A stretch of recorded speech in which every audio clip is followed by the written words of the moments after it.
In the meantime, the search for the people responsible for that mass shooting on Saturday continues as the community is grieving. The San Joaquin County Sheriff's Office believes multiple gunmen shot up a banquet hall on Lucille Avenue. More than 100 people were gathered there to celebrate a 2-year-old child's birthday. The 4 people killed include 3 children.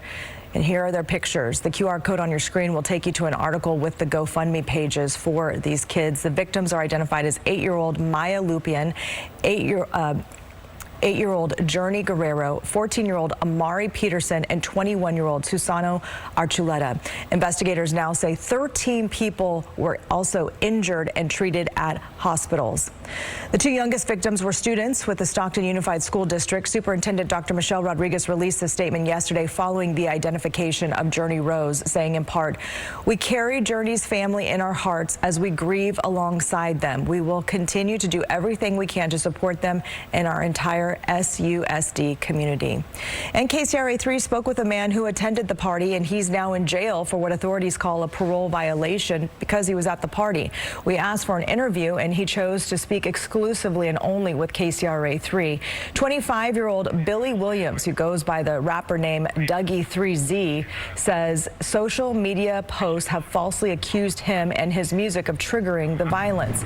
He even claims he was one of the targets. Williams told KCRA3 he's heartbroken over what happened and says he actually tried to help the victims during the chaos.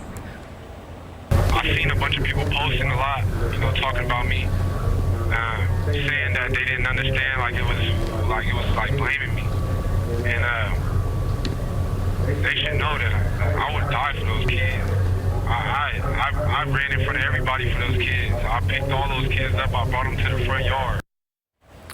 The rapper's now blaming law enforcement, saying they didn't do enough to save lives.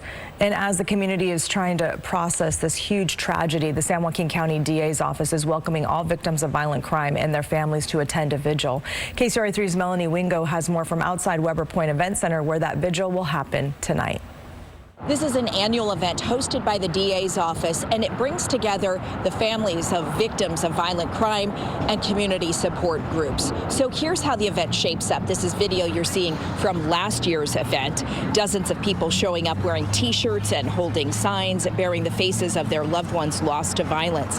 San Joaquin County DA Ron Freitas, along with the Victim Witness Unit and the Victims of Violent Crime of San Joaquin County Support Group, are partnering for the vigilance ceremony in honor of those victims.